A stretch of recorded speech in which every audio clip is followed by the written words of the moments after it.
Hello everyone and welcome to Life Begins at 20. My name is Mark and today we have the Selesnya colours from my cube and all of the updates that have been made to it. And again, I'd just like to say thank you to everybody that voted for the suggestions and how these videos are going to be coming out.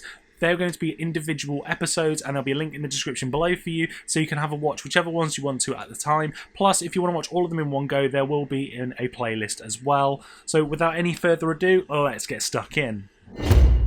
There has been a couple of changes within my cube for this section. To start off with, we've got Ajani, Mentor of Heroes. So 4 loyalty for 5. Distribute 3+1/+1 counters among 1, 2 or 3 target creatures you control. Again, I don't have a massive +1/+1 counter theme going on, but this card works really well with Rishgar to be able to get yourself a lot more mana ramp. Plus, to be perfectly honest, giving you another creature 3 power is great. The other +1 he's got is look at the top 4 cards of your library. You may reveal an aura, creature or planeswalker card from among them and put it into your hand. Put the rest in the bottom of your library in any order. So if you're ever needing to find yourself a creature or anything else which has just been mentioned there, it's been really useful. It's kind of almost like a mini tutor without being able to actually decide which card you actually want from further down. You can't go and look for any, you can only look in the top 4. And the -8, you gain 100 life. I've actually had that go off in a game and your opponent just sits there going, really? But no, it's just been, the 100 life is actually quite hilarious. But to be perfectly honest, the +1/+1 counters has done so much good work for me with that card. Next up, we've got one change here. So we've got the Selesnya Guild Mage. This came in for the Loxton Hierarch just because I felt the smaller converted mana cost there, plus the versatility of either creating more tokens or creature buffing has been very useful. So 2/2 for either 2 green, 2 white. And again, you can pay 3 in a green to create that token, or 3 in a white to give yourself creatures a buff, and you can do that as many times as you want. So excess mana, you can do quite a lot there. Next up, we've got Dauntless Escort, so this hasn't changed. So 3/3 for 3, and creatures you control gain indestructible to the end of turn if you sacrifice it, so similar to Selfless Spirit there. And again, that can be quite useful, especially in a massive token strategy.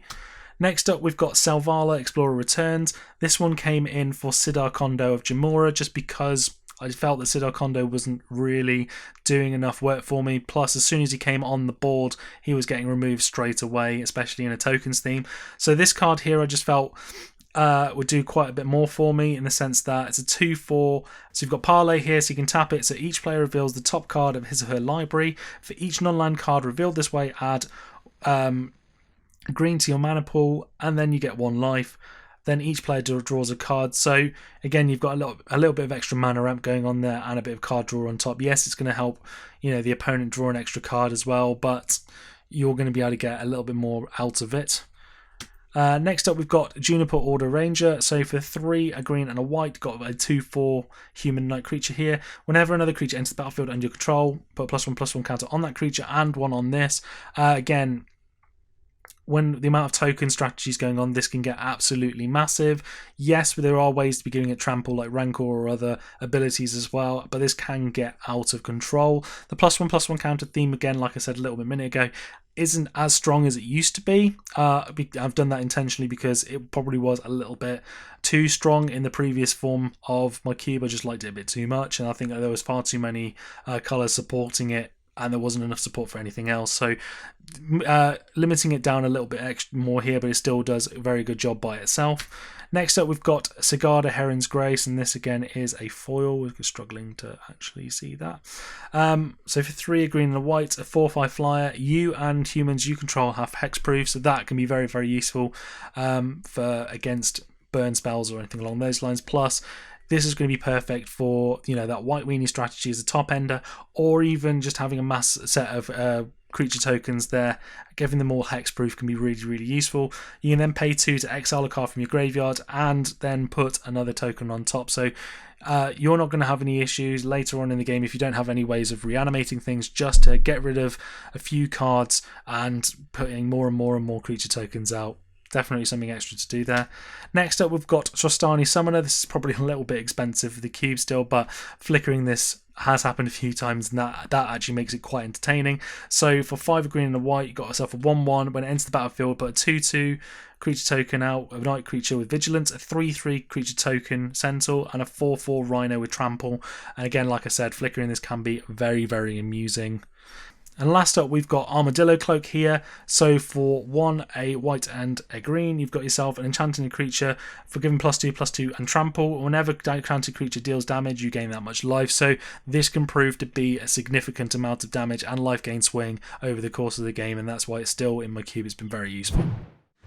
So there are all the Selesnya colours from my cube and all of the cards that have been changed. Now, again, I would just like to say thank you so much to everybody that has put all of the effort into watching the previous videos and making suggestions, because my cube is playing so much better, and that is all down to you. So if there are any cards in here you think, actually, you know what, they could be probably changed up as well, do let me know in the comment section below, because it's always interesting to find out if there are any other cards that need to be changed up. I would just like to take this moment to thank my Patreons of the channel. I can't thank you enough for the help and support that you're giving me.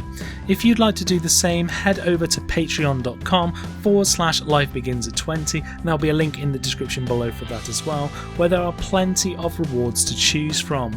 With your support, we can really push to make this channel even better.